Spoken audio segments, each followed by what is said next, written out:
Ako at ang mga college friends ko ay nagkayayaan na magpunta sa isang lugar sa Pilipinas. Hindi ko na sasabihin ang eksaktong lugar. Basta malamig dito.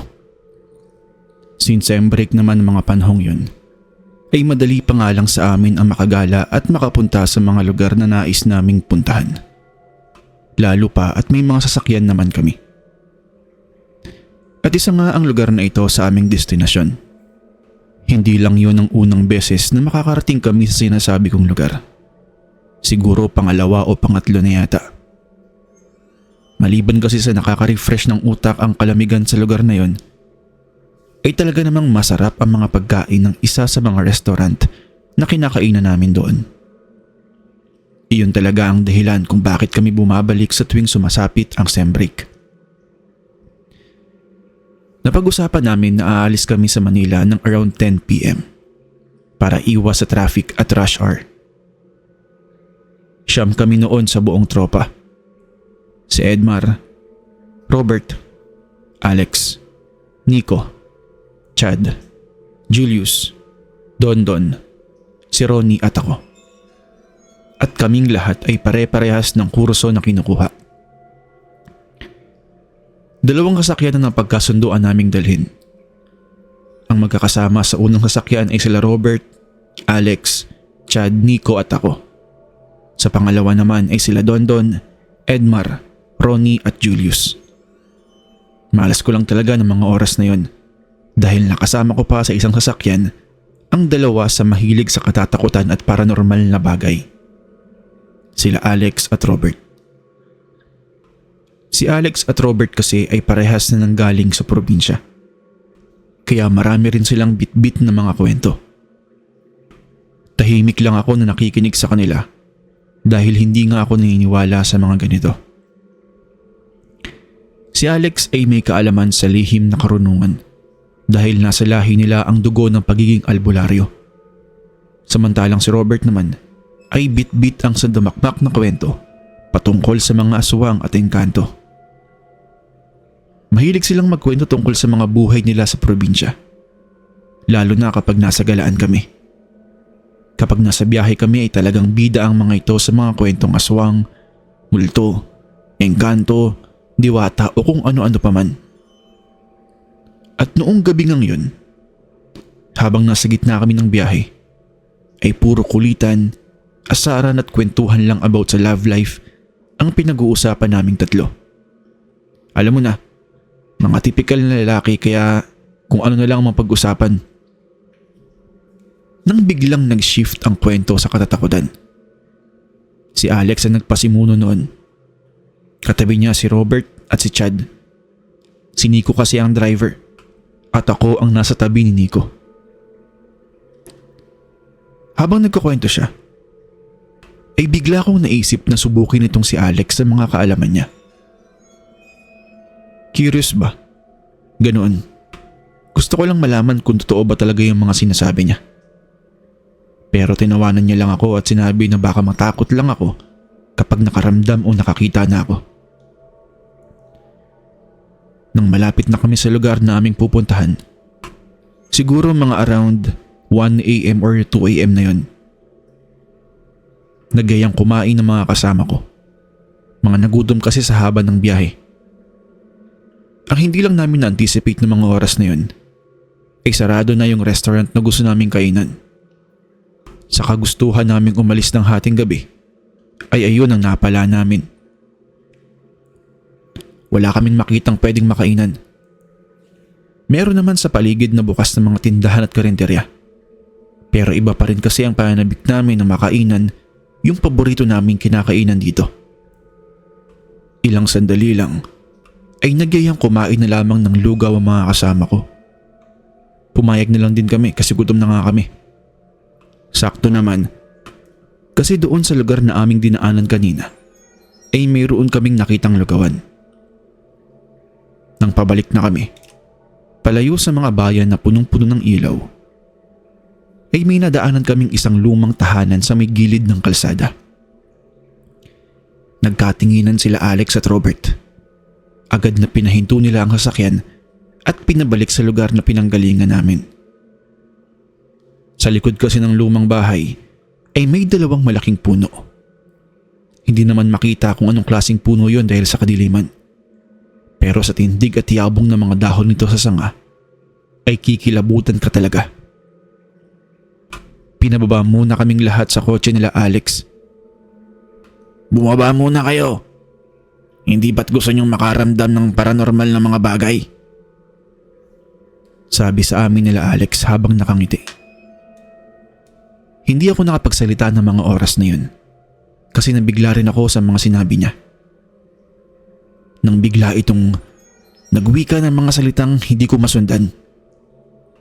Tapos ilang sandali lang ay biglang lumakas ang hangin at sa lumang bahay ay may sumigaw na isang matanda.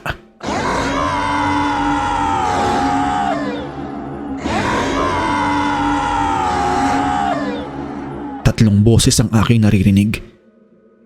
Nagulat kami pare-pareho dahil ang lalakas na mga sigaw na yun.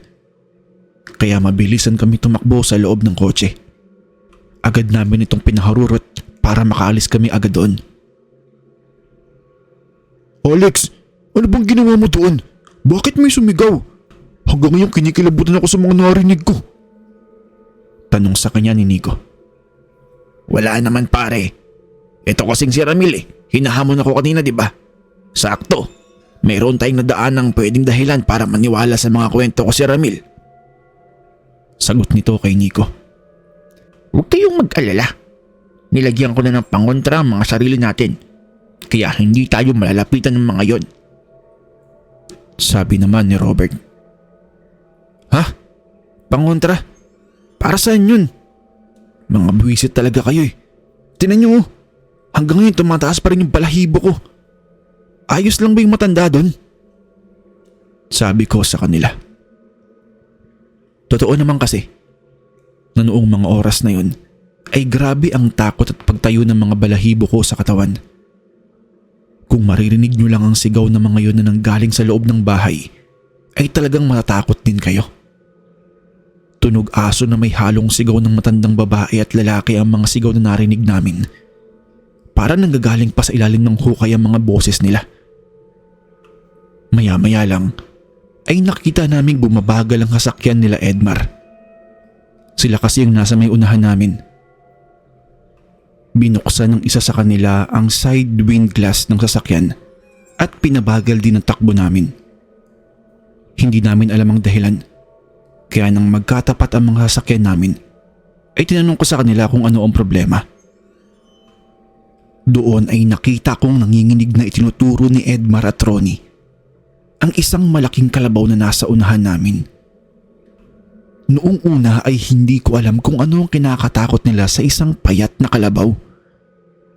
Pero nang tumama at masikatan na ng ilaw ng sasakyan namin ang naturang hayop, ay ganoon na lamang muli ang pagtayo ng balahibo ko sa katawan dahil sa aking nakita. Oo, payat yung kalabaw. Pero ang sungay sa ulo nito ay paharap at kapansin-pansin na mas mahaba ang mga paa nito sa likuran kaysa doon sa harap. Ilang sandali pa ay may lumabas na dalawang aso sa gilid ng daan at dahan-dahan ito naglakad patungo doon sa kalabaw. Sobrang laki ng mga aso dahil halos kasing laki na ito ng kalabaw na nakikita namin. May mahahabang nguso at pulang-pula ang mga mata. Sa buong buhay ko ay ngayon lamang ako nakakita ng ganoong uri ng hayop. Paano ba naman kasi? Mga walang balahibo ang mga asong ito at nangingintab ang mga balat nila na tila ba pinahira ng langis. Aso lang ang mga yan. Galing ang mga yan doon sa lumang bahay na pinanggalingan natin kanina. Sinabihan ko kasi sila ng mga salitang kontra sa kanilang paniniwala. Sila din yung mga narinig yung sumigaw kanina doon. Huwag kayong mag-alala. Mga tao ang mga yan. Nagpalit lang sila ng itsura at anyo. Wika sa amin noon ni Alex. Huwag kayong mag-alala. Daanan lang natin sila. Hindi naman makakalapit ang mga yan. Dahil mayroon tayong mga pangontra. Dagdag pa ni Robert. Dahan-dahan naming nilalampasan ng mga hayop. At kitang-kita ng dalawang mata ko kung papaano umangil ng matindi ang mga ito. Ang kalabaw ay halos manginig ang bagang dahil sa sobrang galit. At ang dalawang aso ay narinig naming garalgal at tumatahol. Sobrang bahaw sa paligid noon. Nakababa kasi yung side windglass ng aming mga sasakyan. Kaya langhap na langhap namin ang masalimuot na amoy na nanggagaling doon sa tatlong hayop. Tahimik lang kami sa loob ng sasakyan ng mga sandaling yun. Walang gustong magsalita o gumawa man ng kahit anong klase ng ingay.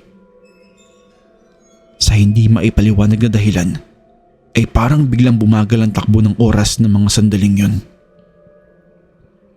Pinapakiramdaman namin kung kikilos ba ang mga hayop sa aming gilid, na ngayon ay unti-unti na naming nilalampasan.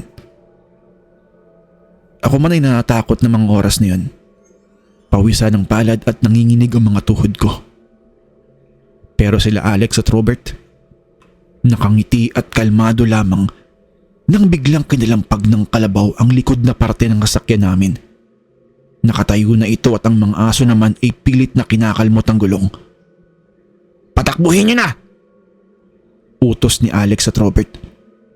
Agad na pinaharurot ng dalawang driver ang mga sasakyan namin, habang naririnig kong umuusal na naman si Alex ng mga salita. Samantalang si Robert ay hawak-hawak ang isang medalyo na nakatali sa kanyang leeg. Nakita pa namin na tumatakbong nakatayo ang tatlong hayop na labis naming kinatakot dahil totoo nga na aswang sila.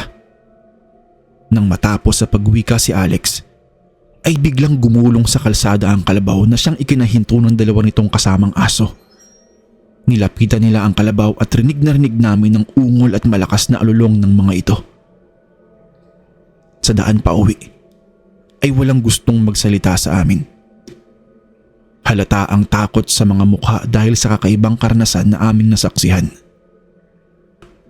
Kaya nawala na kami ng ganang kumain o magstay pa sa lugar dahil sa takot na baka sundan kami ng mga nilalang. Tahimik lang kami sa loob. Buong biyahe kaming hindi nagsasalita. Samantalang sila Alex at Robert ay nakatulog na. Humihilik pa ang mga mukong. Relax lang sila na para bang walang nangyari sa amin. Kaming tatlo naman ay dilat na dilat pa. Noong mga oras na yon ay hindi ko na kailangan ng pruweba. Aswang man sila o kakaibang hayop, hindi maitatanggi na nagdala sila ng matinding hilakbot at takot sa aming katawan. Sapat na ang aking nakita, ang aming nasaksihan, para patunayan na sila ay totoo.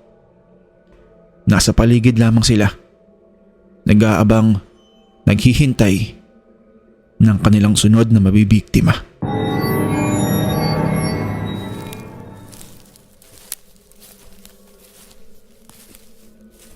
Ngayon pa lang ay nagpapasalamat na ako sa pagkakataon na napansin niyo ang kwento kong ito.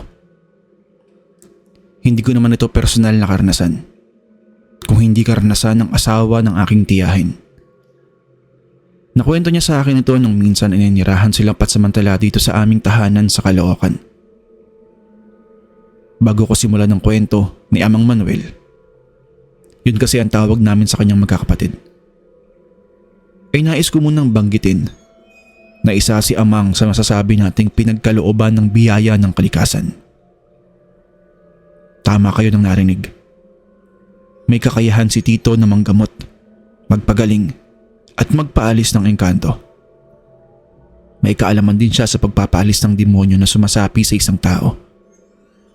Nagiging medium o tulay din siya sa mga kaluluwang may nais pang sabihin para sa kanilang mga naiwan sa buhay. At isa yan sa mga dahilan kung bakit sila napunta rito sa aming bahay noon. Pero sa ibang pagkakataon ko na ibabahagi ito sa inyo. Sa ngayon, ay ang unang engkwentro muna ni Tito Manuel ang sasabihin ko sa inyo. Ang mga espesyal na kakayahan na ito ni Tito ang nagbigay sa kanya ng daan para makilala at maging sikat siya sa aming probinsya noong dekada 90. At lahat ng karanasan niyang ito ay naisiwalat niya sa akin noong panahon ng pananatili niya sa amin. Kung hindi nyo na itatanong kasi, ay panganay sa 5 magkakapatid si Amang at siya lamang ang tanging lalaki.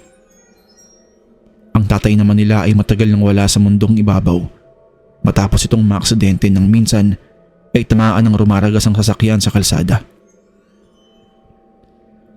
Katuwang naman niya ang kanyang ina, pero hindi sapat ang kinikita nito sa pagtitinda ng uling sa palengke. Kaya hindi makakailang sa murang edad ay ginapang na ng binatilyong si Amang ang kanyang mga kapatid at tumayong padre de pamilya sa mga ito. Nangyari ang karanasan na ito ni Amang noong hindi pa niya nalalaman o naaaral ang lihim na karunungan. Nangyari ito dekada 80, taong 1985. Nasa daan noon si Amang. Kasalukuyan niyang binabagtas ang daan pauwi ng kanilang bahay habang buhat-buhat ang 2 sako ng uling na siyang ititinda ng kanyang ina sa palengke kinabukasan. Sa daan pauwi ay nakasalubong niya ang isa sa mga kumpare ng kanyang yumaong ama, ang kanyang ninong Lando. Si Ninong Lando ang madalas na nagsasabi o nag-aalok kay Amang ng mga trabaho. Kadalasan ay pagkakarpentero, paggagamas, pag-aani, o hindi naman kaya ay pag-uuling na rin. Kaya malaki ang utang na loob ni Amang sa ninong niyang ito dahil kahit na yumao na ang kanyang ama, ay hindi pa rin ito kinakalimutan ng inaanak niya. Patuloy na sinusuportahan at binibigyan ng tuloy-tuloy na pagkakakitaan. Oh, iho, Manuel, sakto at nakasalubong kita rito. Sabi nito sa kanya nang makita niya si Amang Manuel. Ah, Ninong, mano po? Ano pong sa atin? Mukhang may magandang balita na naman kayo sa akin ah. Pagkakakitaan po ba yan? Sagot ni Amang habang nakangiti sa kanyang ninong. Nako anak, kung wala kang gagawin bukas, magtungo ka muna sa bundok ko habang maaga. Harvestin mo lahat ng tanim ko roon, lalo na yung mga mais. Noong isang araw ko pa sana ipapagawa sa iyo yon. Kaso hindi kita matsyempohan sa bahay ninyo. Saan ka ba kasi nagpupunta? Eh, alam niyo naman po ninong na racket dito, racket doon ang ginagawa ko eh. Pasensya na po. Ay, hayaan mo na yon. Basta pumunta ka ron sa bundok ko. Ako nang bahala sa iyo kapag natapos mo ang pinapaharvest ko. Sagot nito kay Amang Manuel. Aba, o sige po. Sakto kasi wala na rin kaming pambigas eh. Makakatulong po yan para kahit paano eh makakain kami sa mga susunod na araw. Masayang wika ni Amang. O siya, sige, aasahan ko yan anak ah. Siguro, isama mo na rin yung mga kapatid mo para marami kayo doon at matapos yun ang maaga yung mga pinapagawa ko. Yung kalabaw ko ay kunin mo na din para may magamit ka sa pagbubuhat ng mga mais. Oo na ako ah, at pupuntahan ko pa yung palaisdaan ko sa bayan. Mag-iingat kayo bukas. Tuwang-tuwa si Amang noong mga panahong yan. Dahil kung hindi niyo po na itatanong, isa ang mais sa alternatibong pagkain bilang pamalit sa kanin o bigas noong mga panahong yun.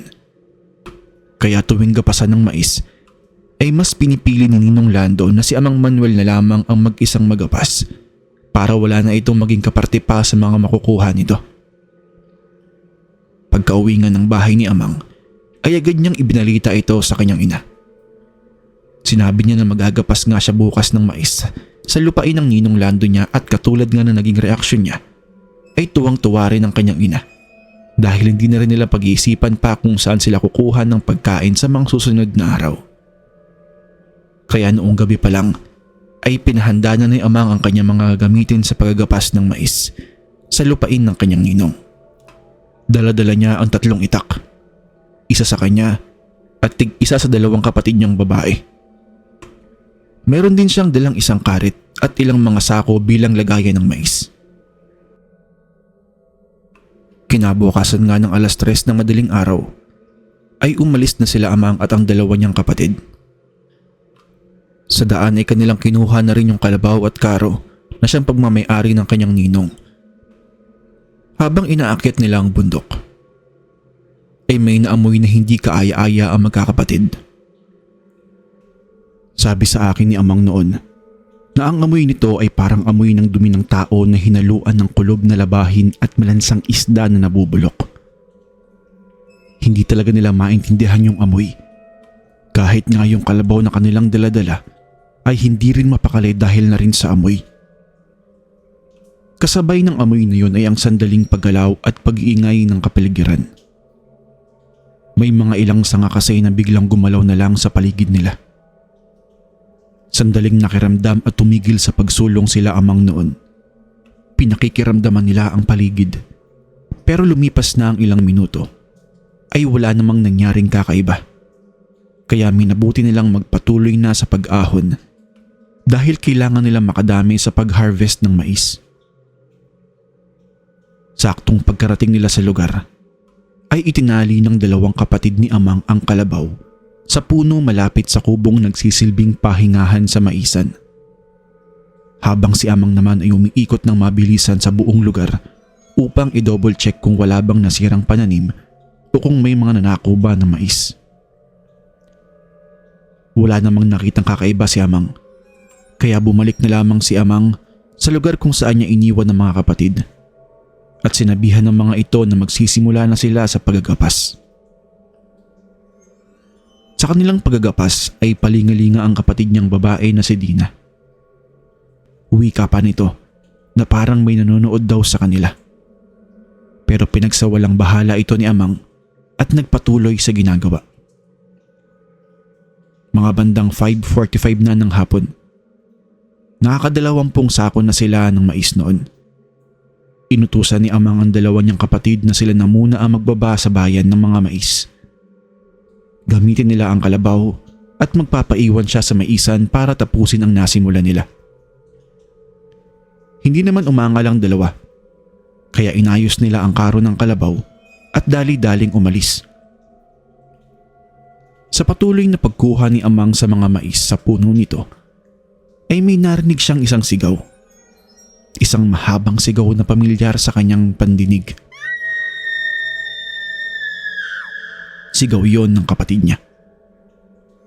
Nang dahil sa pag-aalala, ay mabilis na pinuntahan ni amang ang lugar kung saan niya naririnig ang sigaw ng mga kapatid. Doon ay nakita niya ang mga ito na kasalukuyang nakikipaghatakan ng sako ng mais sa isang lalaki na sa tansya niya ay kasing edad lang din niya. "Hoy, Manong! Anong ginagawa mo sa mga kapatid ko?" Agad niyang itinulak ang lalaki na siya namang dahilan ng agaran nitong pagkatumba sa lupa. Bumangon lang ang lalaki. Tumingin ito ng matalim sa kanilang magkakapatid nang may kasamang ngiti. Toy, baka naman pwede mo nang ibigay sa akin ng ilan sa mga sako na yan. Tutal ay nakarami naman kayo. Alam mo naman, di ba? Ang hirap ng buhay ngayon. Wika ng lalaki na tila ba inuutusan pa silang ibigay ang mga mais, imbis na manghingi sa maayos na paraan. Sa sinabing ito ng lalaki ay nagpantig lang ang tenga ni amang. "Aba, ayos ah. Ang laki-laki ng katawan mo. Bakit hindi ka nalang maghanap ng trabaho para kumita ka ng pera at makabili ka ng mga pagkaing papakain mo sa pamilya mo? Hindi yung namimerwisyo ka pa ng mga taong tulad namin na nagkatrabaho ng maayos. Alam mo, gustuhin ko mang bigyan ka, Manong, pero hindi pwede.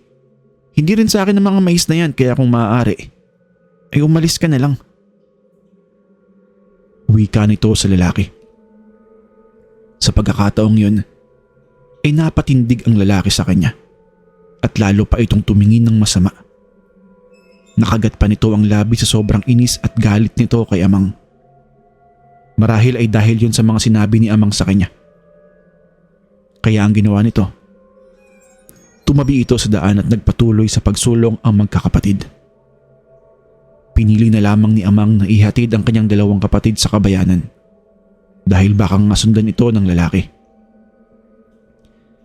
Sa paglampas nila sa lalaki, ay doon na naman niya naamoy ang mabahong amoy na nalanghap nila noong umaga at napansin niyang nagmumula ang amoy na yun sa mismong lalaki. Narinig pa niya itong bumubulong habang patuloy na nakatingin sa kanya. "Umanda ka lang sa akin mamaya. Tingnan natin yung tapang mo." Yun lang ang narinig ni Amang. Pero dahil sa mapusok at sadyang may lakas ng loob, ay tumingin ito ng pabalik sa lalaki at sumagot ng, "Sige lang, hihintayin pa kita." Mag-alas 8 na nang muling makaakyat sa maisan si Amang. Dala-dala niya ang isang lampara at isang mahabang kawayan. Sa gilid naman ng bewang nito ay may isang mahabang itak. Dinala niya ito dahil na rin sa alalahanin niya na baka balikan siya ng lalaking nakaaway niya kanina. Bago siya makalis ng bahay, ay pinaalalahanan pa ito ng kanyang ina na maglagay ng ilang barya o sentimo sa bulsa nito na siya naman niyang ginawa dahil simula pagkabata ay ganoon na talaga sila paalalahanan ng kanilang ina. Sa kanyang paglalakad sa madilim at masukal na daan, paakyat ng maisa na tanging ilaw lamang ng lamparang dala niya ang nagbibigay sa kanya ng gabay, ay naramdaman niyang parang may nakatingin sa kanya. Sumilip siya sa likod, sa kaliwa, tapos nilingalingan niya ang buong paligid habang hawak-hawak ang itak na nakasukbit sa kanyang bewang. Pero wala siyang makita. Tapos bigla siya nagtaka. Kasi ba naman, kanina, bago siya makarating sa kubo ng maisan, ay sobrang ingay ng ilang mga insekto at tuko sa paligid. Pero pagkaapak na pagkaapak pa lamang niya sa lupa ng maisan, ay labis na init at katahimikan ang bumungad sa kanya. Tumutulo ang pawis ni Amang noon habang tahimik na pinakikiramdaman ang buong paligid. Humarap ito sa likod niya nang maramdamang may umihip sa kanyang batok na sana ay hindi na lang pala niya ginawa. Dahil sa pagtalikod niya ay bumungad sa kanya ang isang malaking kalabaw na tila ba naliligo sa isang langis. Noong una ay inakala niya na ito yung kalabaw ng ninong niya.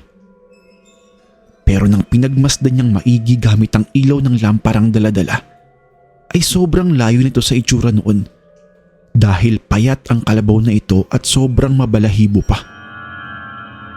Sa pagkakataong ito ay parang nahuhulaan na niya kung anong klaseng nilalang ang nasa harap niya. Sa takot ay nagmadali si Amang na pumunta sa kubo ng maisan. Paglingon niyang muli sa pwesto ng kalabaw ay wala na ito doon. Pagtingin nga ulit niya sa kubo na kanyang pupuntahan ay may napansin siya. Na doon sa may bubong ng kubo ay may dalawang mata na galit na nakatingin sa kanya. Naistatwa siya sa kanyang pwesto at sa pagkurap ng kanyang mga mata ay nawala ang nilalang sa bubong at bigla ay nasa harap na niya ito. Sa malapitan ay kitang-kita niya ang mukha, itsura at ayos ng nilalang na nasa harap niya. Ni hindi siya makahinga dahil sa baho nito. Ang katawan nito ay nababalutan ng sobrang kapal na balahibo, pero babad naman sa langis ang buhok nito nagsisitayuan. Nilapit pa ng mismong nilalang ang mukha nito sa mukha niya at nagwika ng, "Hindi ba't hihintayin mo pa ako?" Sobrang lansa ng amoy ng hininga nito at tumutulo pa ang mabahong laway sa mukha ni Amang. Sa unang pagkakataon ay nakaramdam ng sobrang takot si Amang dahil yun ang unang beses na nakakita siya ng isang aswang at sa ganoong sitwasyon pa. Naramdaman na lang niya na bigla siya nitong kinalmot sa mukha gamit ang mahahaba nitong kuko. Buti na lamang at nagawa niyang maiharang ang kanyang mga kamay. Sinipa siya ng aswang sa sikmura na siya namang kinatumba niya. Halos masuka-suka siya sa sobrang sakit ng sipang ito. Humagis pa siya ng halos 10 metro dahil sa lakas ng sipa na binigay sa kanya. Bago siya mahiga at magsuka ng dugo, kitang-kita pa niya sa kanyang kinahihigaan kung papaano tumuwad ang nilalang at mabilis na pinaibabawan siya. Sunod-sunod na kalmot at kagat ang tamo niya. Sa sobrang hirap na kanyang nararamdaman ay pilit niyang kinakapa ang itak sa kanyang tagiliran.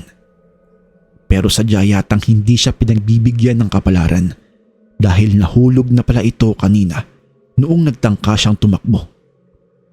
Mukhang balak talaga siyang patayin ng aswang na ito dahil tuloy-tuloy pa rin ito sa ginagawang pagkalmot sa kanya. Nang halos mawala na ng ulirat si Amang at nang maibaba na niya ang kanyang mga kamay na nakaharang sa kanyang mukha, ay umalis ang aswang sa ibabaw niya.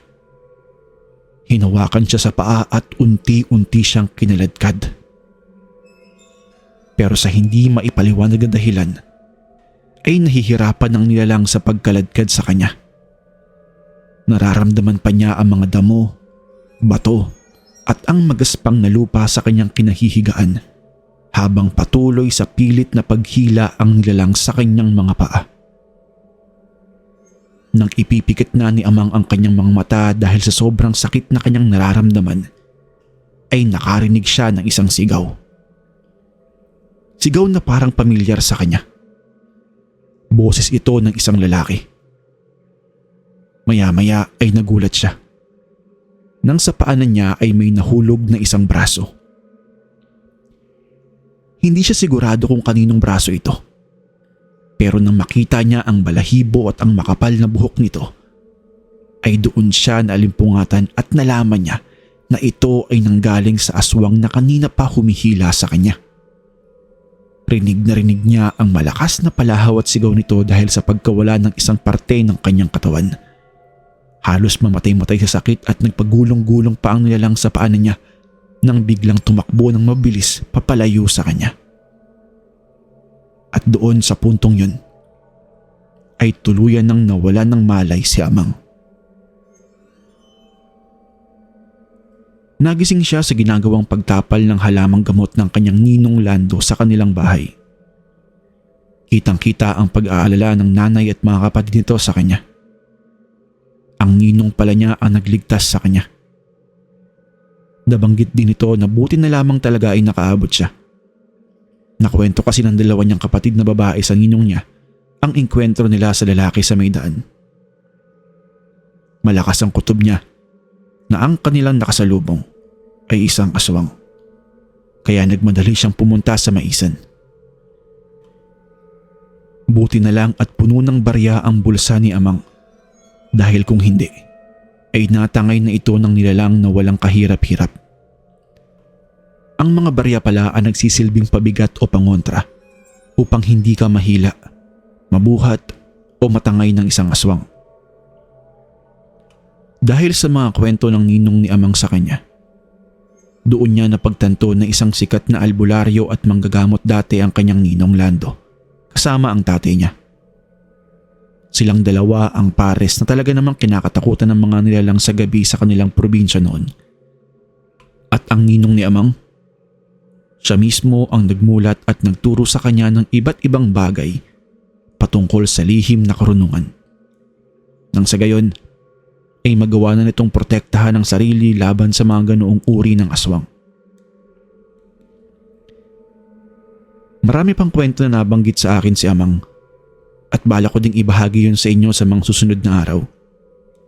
Pero sa ngayon po, ito na lang muna. Ako nga po pala si Arthur ng Caloocan.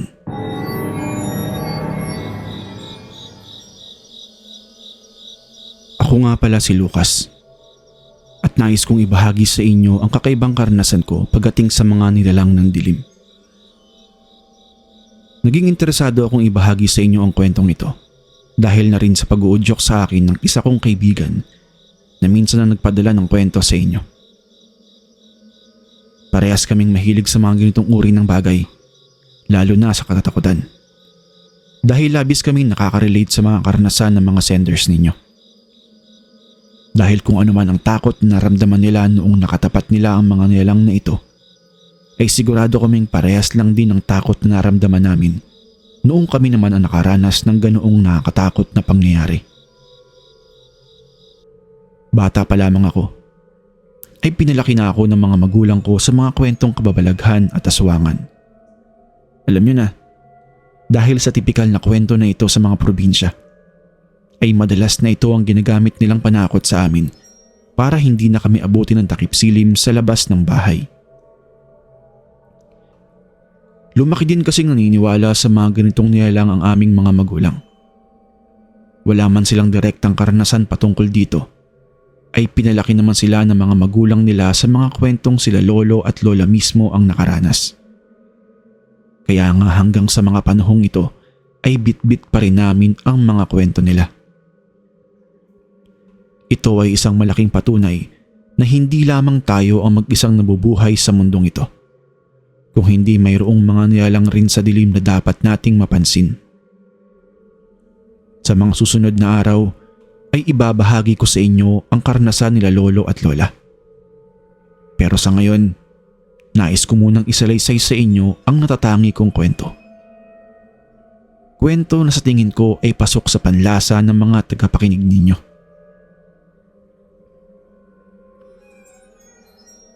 Masasabi kong isa kami sa mga nakakaangat sa buhay noon. May sarili kaming business. May sarili kaming bigasan at malaking grocery store sa bayan. May malawak din kaming lupain na pangunahing pinagkukuhaan ng supply ng bigas sa buong bayan. At dahil nga sa kasaganahang ito, ay ilang lupain na rin ang nabili nila papa noon. Maliban kasi sa pagiging masipag nila, ay tunay ding masinop at mabait ang mga magulang ko. Kaya naman buhos-buhos din ang biyayang natatanggap ng pamilya namin.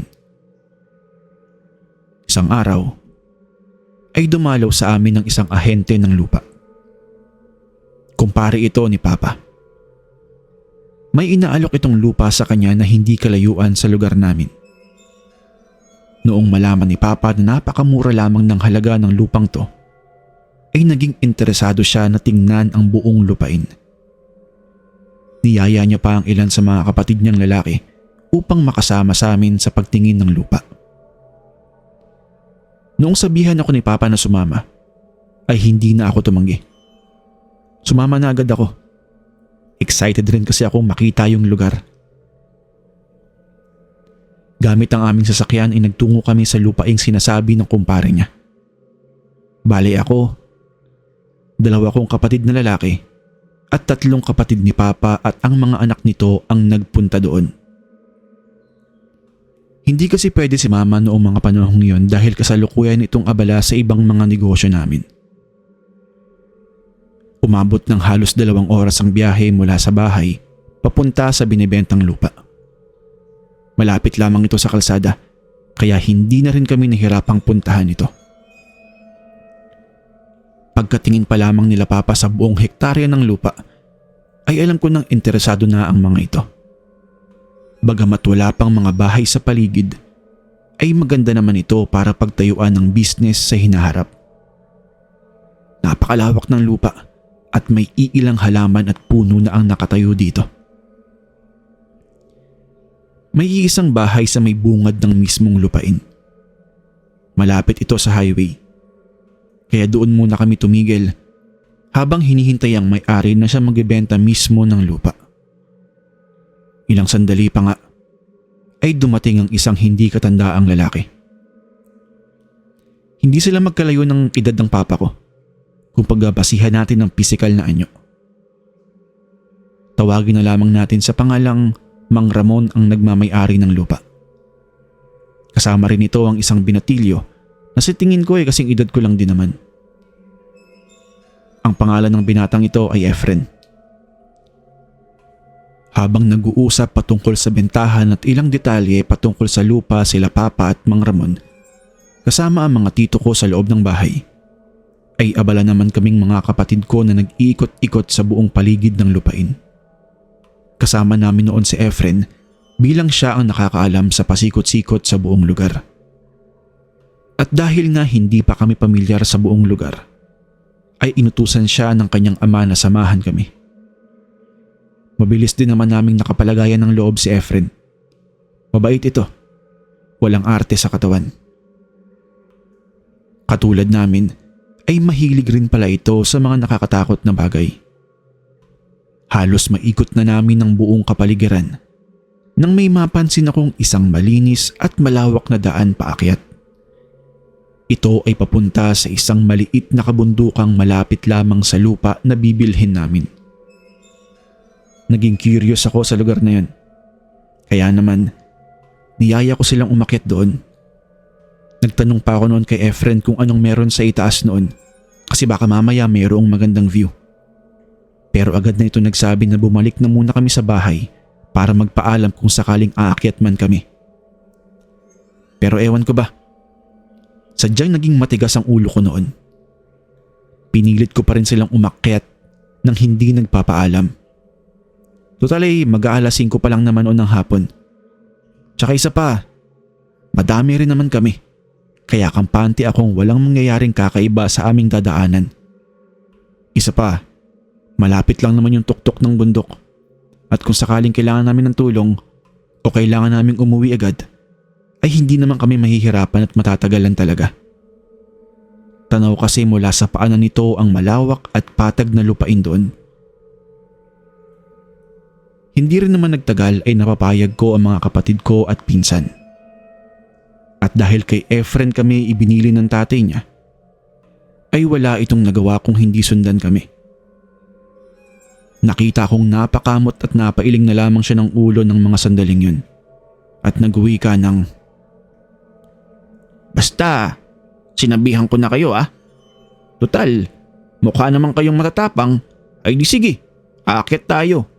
Pero kapag nakaramdam na tayo ng hindi maganda, ay babalik na agad tayo Malinaw ba? Napatigil kami sa paglalakad ng mga oras na yun. Nagawa pa naming magtinginan ng mga pinsan at kapatid ko. Sabay-sabay kami napangiti sa sinabi ni Efren. Dahil tulad nga ng sabi ko kanina, sa simula pa lang ng kwentong ito ay sadyang mahihilig na talaga kami sa mga nakakatakot na bagay. At sa mga sinabi ng bago naming kaibigan na si Efren, ay nakakasigurado kaming may kakaiba nga sa bundok na yon. Huwag kang mag-alala, Efren. Susunod kami sa'yo. Isa pa, madami tayo. Hindi natin kailangang matakot. Matapang kaya kami.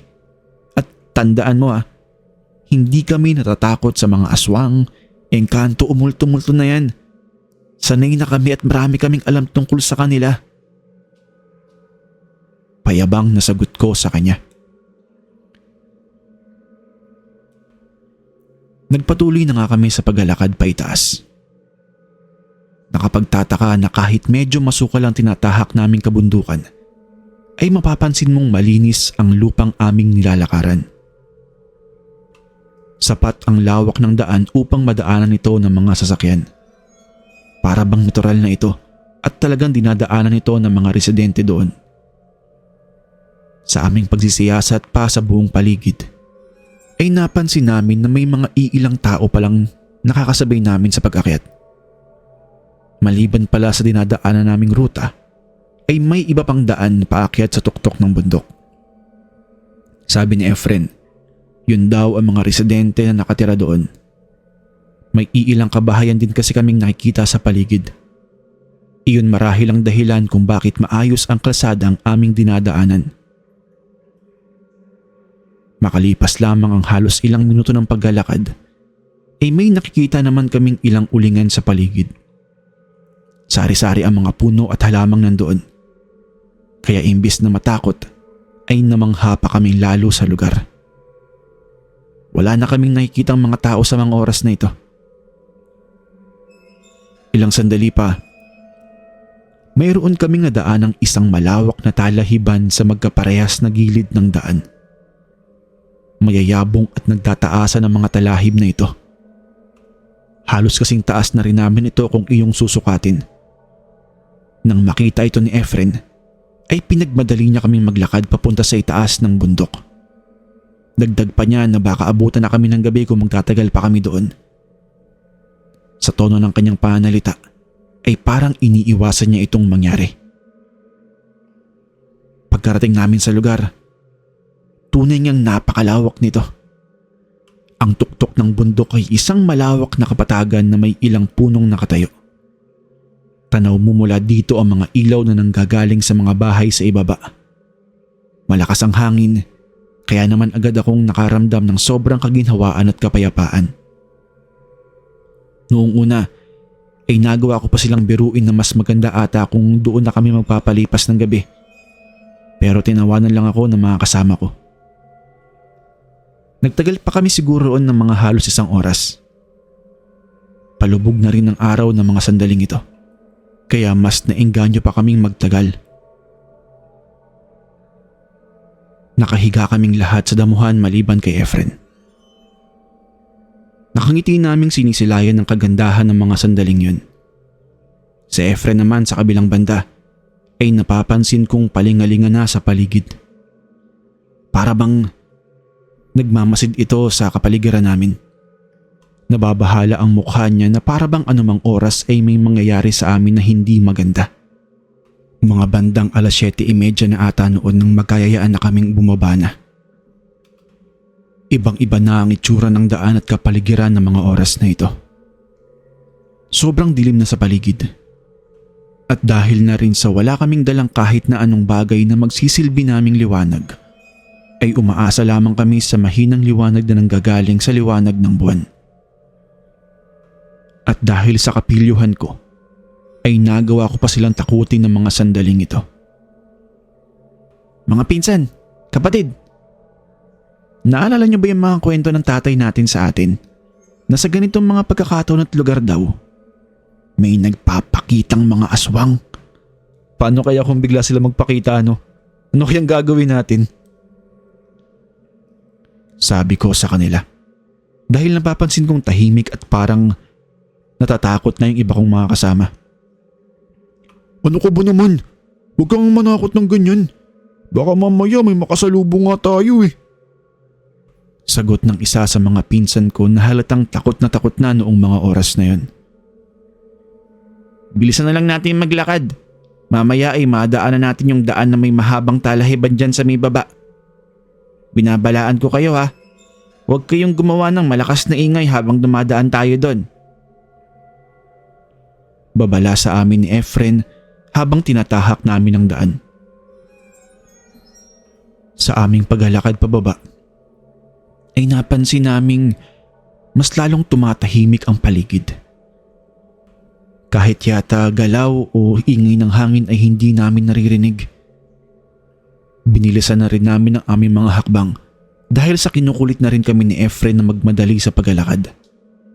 Nang makita at masilayan na namin ang daan na mayroong matataas na mga talahiban, ay mas lalong binilasan namin ang paglalakad. Pero bago pa man kami makarating sa gitna noon, ay isa-isa kaming nakaramdam ng init sa aming katawan. Yung init na parang malagkit at nakakairita. Maalinsangan ng eksaktong salita na angkop sa aming nararamdaman noon. Tapos, ilang sandali pa, bigla kaming nakarinig ng isang malakas na kaluskos sa talahibang na daanan namin kanina. Magbabalak pa sana kaming lingunin ng lugar pero biglang sumigaw sa amin si Efren. Huwag kayong lilingon! Diretso lang! Pero huli na ang lahat. Dahil nagawa na naming makita ang kung sino man ang lumabas sa talahiban na yon. Isa itong matandang babae. Maliit at kuba na ito. Nakatayo ang puti nitong mga buhok. Nakapaling ang ulo nito sa kanang balikat nito at masamang nakatitig sa amin. Sobrang dilim noon, pero kitang-kita namin kung papaano itong ngumiti sa amin. Ngiting halos nagpatayo ng balahibo namin sa buong katawan at nagbigay ng matinding takot at panginginig sa aming buong kalamnan. Medyo napatitig pa kami ng matagal sa matanda dahil sa sinusubukan pa ng aming kaisipan na unawain ang pangyayaring yun. Kung pagbabasihan ko ang mga kwentong ibinahagi sa amin nila Papa, ay isang matandang hukluban ang kasalukuyan naming nakikita. Nang mahimasmasan na kami dahil na rin sa ginawang pagsigaw at pagkaladkad sa amin ni Efren, ay agad kaming tumakbo upang madali kaming makaalis sa lugar na yun. Lumingon-lingon pa ako noon sa aming likuran, pero hindi ko nakikita na gumagalaw ang matanda sa kanyang kinatatayuan. Nagpatuloy kami sa pagtakbo at sa muling paglingon ko sa likod, ay ganoon na lamang ang gulat ko nang makitang halos 2 dipa na lamang ang layo ko mula sa matandang ito. Dalian nyo! Nasa likod na natin siya! Sigaw ko sa mga kasama ko noong mga oras na yun. Hindi pala sapat na may kaalaman ka lang sa mga ganitong uri ng nilalang dahil kahit anong dami ng iyong nalalaman, kung pangungunahan ka pala ng takot ay baliwala lamang. Iba na rin ang amoy na aming nalalanghap sa buong paligid na halos magpabaliktad na sa aming sikmura dahil sa sobrang baho. Alam namin na nanggagaling ang amoy na yon sa matandang babae na kasalukuyang humahabol sa amin. Halos maiyak na rin ako dahil nararamdaman ko na sa bato ko ang isang mainit na hininga na dumadampi dito. Wala na akong lakas pa ng loob para tumingin sa likod ko dahil sigurado akong malapit na talaga ang matanda sa amin. Sa mga oras na yun ay binilisan ko pang muli ang pagtakbo habang isa-isang tinutulak ang mga kasama ko para mas mabilis din silang makatakbo. Hindi ba't ang sabi nyo ay hindi kayo natatakot sa mga uri ko? Bakit ngayon ay tumatakbo kayo? Tara, maglaro tayo. Sigaw sa amin ng matandang hukluban.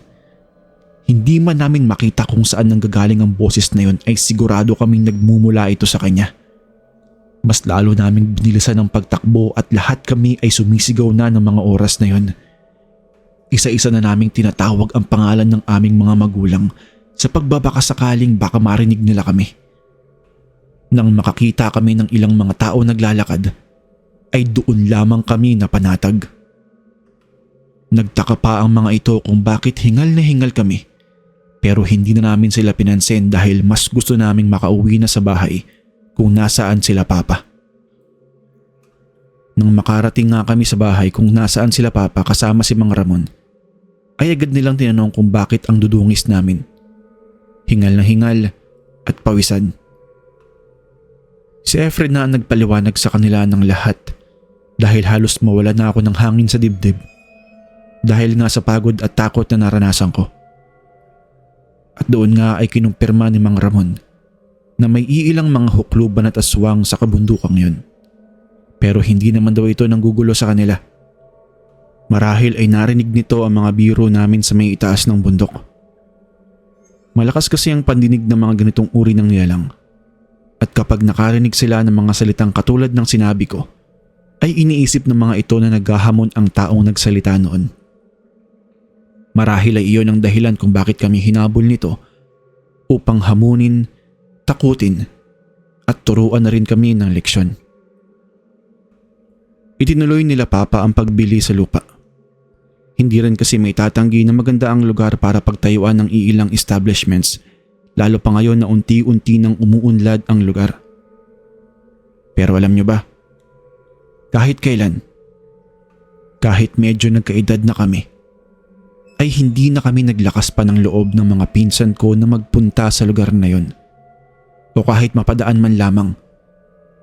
Iba kasi talaga ang takot na ibinigay sa amin ng matandang hukluban na yun.